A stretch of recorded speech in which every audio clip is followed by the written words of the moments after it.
রাতে ঘুম না আসলে একটি আমল আপনি করবেন, মুহূর্তের মধ্যেই ঘুমিয়ে যাবেন ইনশাআল্লাহ। বর্তমান সময়ে ঘুম না আসা সবচাইতে কঠিন একটা মুসিবত হয়ে দাঁড়িয়েছে, সমস্যা হয়ে দাঁড়িয়েছে। আজকে অধিকাংশ মানুষ, কে ছোট কে বড়, কে নারী কে পুরুষ, সমস্ত মানুষের একই সমস্যা হয়ে দাঁড়িয়েছে, ঘুম যথা টাইমে না আসা। আর এই না আসার কারণে অনেক মানুষ অনেক মেডিসিন খেয়ে খেয়ে জীবন যৌবন সবকিছু নষ্ট করে ফেলেছে। কারণ ঘুমের ওষুধের মধ্যে এমন কিছু ক্ষতিকারক উপাদান থাকে যেগুলো মানুষের জীবনকে, মানুষের বিভিন্ন অঙ্গ প্রত্যঙ্গগুলোকে একেবারে তিলে তিলে শেষ করে দিচ্ছে। আজকে আপনি এইগুলো করবেন না, আপনি আল্লাহ রাসূলের দেখানো পদ্ধতি অনুযায়ী আপনি ঘুমাবেন ইনশাআল্লাহ। আশা করা যায় এই দোয়াটা যদি পাঠ করতে পারেন, আল্লাহ রাসূল নিজে শিখিয়েছেন এই দোয়াটা যায়েদ ইবনে সাবিতকে। আপনি এই দোয়াটা পাঠ করবেন, পাঠ করে আপনি ঘুমানোর চেষ্টা করবেন, ইনশাআল্লাহ অল্প সময়ের মধ্যে আপনি ঘুমিয়ে যাবেন। আপনি এই যে ঘুম না আসা, এটা কিন্তু আপনার নিজের দোষে হয়েছে, আপনি নিজের দোষে এই সর্বনাশটা আপনি করে নিয়েছেন। আপনি যথা টাইমে ঘুমান নাই এবং আপনার কিছু বদ অভ্যাস, যে অভ্যাসগুলোকে আপনাকে আজকে দীর্ঘ রাত পর্যন্ত জাগিয়ে রাখতেছে। বিশেষজ্ঞরা কয়েকটা কারণ উল্লেখ করেছেন। প্রথম নম্বর যে কারণটা, আর সেটা হলো দিনের বেলায় অতিরিক্ত ঘুমানো। ফজরের সময় তো অনেক মানুষ ওঠেই না, 10টা পর্যন্ত ঘুমায়, ঘুমানোর পরে অনেক মানুষ আবার জহর পরে ঘুমায়, আসর পর মাগরিব পর পর্যন্ত ঘুমায়। এইরকম অতিরিক্ত ঘুম যখন দিনের বেলায় পারবে সে, তখন তো ঘুমের চাহিদা দিনেই শেষ হয়ে যাবে, রাত্রিবেলার কি ঘুম আসবে?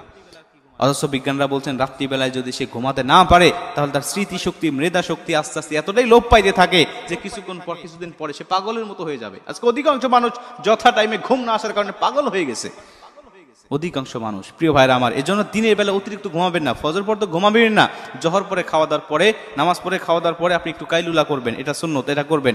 আসর পরে ঘুমাবেন না, মাগরিব পর ঘুমাবেন না, আপনি এশার নামাজ পড়ে, এশার নামাজের আগেই খাওয়ার চেষ্টা করবেন। এশার নামাজ পড়ে আর দেরি করবেন না, আপনি প্রয়োজনীয় কাজ না সেরে দ্রুত আপনি ঘুমানোর জন্য চেষ্টা করবেন। তাহলে একটা বদ অভ্যাস আপনি বাদ দিলেন যে আপনি দিনের বেলা অতিরিক্ত ঘুমাবেন না। 2 নম্বর বদ অভ্যাস, আর সেটা হলো কি, আপনি ঘুমের আগে চা এবং কফি এটা পান করবেন না। আপনারা জানেন যে চায়ের মধ্যে এমন কিছু উপাদান আছে যেটা মানুষের ব্রেনকে, মানুষের সতেজ রেখে দেয়, এটা সহজে নিস্তেজ হতে দেয় না, এটা ঘুমাতে দেয় না, সতেজ রেখে দেয় দীর্ঘক্ষণ পর্যন্ত।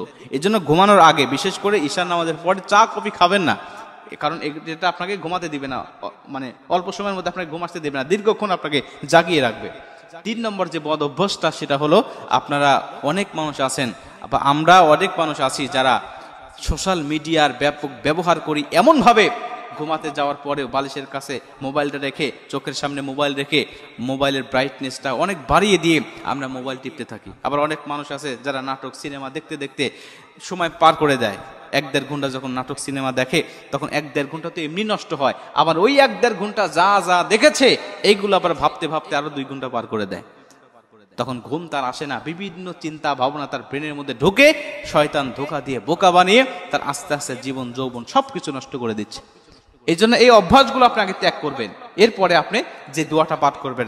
যায়েদ ইবনে সাবিত রাদিয়াল্লাহু তাআলা আনহু আল্লাহ রাসূল সাল্লাল্লাহু আলাইহি ওয়াসাল্লামের কাছে আসলেন। মুসলমান ভাইরা আমার, যায়েদ ইবনে সাবিত রাদিয়াল্লাহু তাআলা আনহু আল্লাহ রাসূলকে এসে ডাক দিয়া বলেন, ইয়া রাসূলুল্লাহ, ইয়া হাবিবাল্লাহ, কিছুদিন হয়ে যাচ্ছে আমার ঘুম ঠিক মতো আসে না, আমি এশার নামাজের পরে ঘুমাতে যাই কিন্তু আমার ঘুম হয় না। হুজুর, আমাকে একটি আমল বলে দেন, আমাকে একটি দোয়া বলে দেন, যেই দোয়াটা আমি যথা টাইমে পাঠ করলে যথা টাইমে আমার ঘুমটা আসবে। আল্লাহ রাসূল বলেন, ঠিক আছে তুমি আসো, আমি আল্লাহ রাসূল তোমাকে দোয়া শিখায় দেই, তুমিও আমার সাথে দোয়াটা পাঠ করো। আল্লাহ রাসূল বলতে লাগলেন, আল্লাহুম্মা গারাতিন নুজুম, আল্লাহুম্মা গারাতিন নুজুম। আমি আয়াতটা আমি আপনাদেরকে বলতেছি, আপনারা লিখে নিয়ে যাবেন। আল্লাহুম্মা গারাতিন নুজুম ওয়া আহদাতিল উয়ুন, আল্লাহুম্মা গারাতিন নুজুম ওয়া আহদাতিল উয়ুন, ইয়া হাইয়ু ইয়া কাইয়ুম লা তাখুযুকা সিনাতু ওয়ালা নাওম। আবার ইয়া হাইয়ু ইয়া কাইয়ুম। এরপরে আপনি পাঠ করবেন আহদিল লাইলি ও আনিম আইনি। এই দোয়াটা পাঠ করে যখন আপনি ঘুমাতে যাবেন, আমার আল্লাহ রাব্বুল আলামিন দেখবেন যে মুহূর্তের মধ্যেই আপনাকে প্রশান্তির ঘুম চোখে এনে দিয়েছে। জোরে কোন সুবহানাল্লাহ। প্রশান্তির ঘুম আপনাকে এনে দিয়েছে। এই দোয়াটা পাঠ করবেন, এরপর আর ঘুমের যে দোয়াটা, বিসমিল্লাহি আল্লাহুম্মা বিসমিকা আমুতু ওয়া আহইয়া, এই দোয়াটা পাঠ করবেন এবং শোয়ার আগে আপনি আয়াতুল কুরসি পাঠ করবেন এবং মনে মনে দরুদ শরীফ পাঠ করতে করতে আপনি চক্ষুটা বন্ধ করে মনে মনে দরুদ শরীফ পাঠ করবেন। দেখবেন যে কিছুক্ষণ দরুদ শরীফ পাঠ করার মধ্যেই আপনি একদম ঘুমিয়ে পড়েছেন। আল্লাহ পাক আমাদের সবাইকে এই সমস্ত কোরআন সুন্নাহ অনুযায়ী আমল করার তৌফিক দান করুক।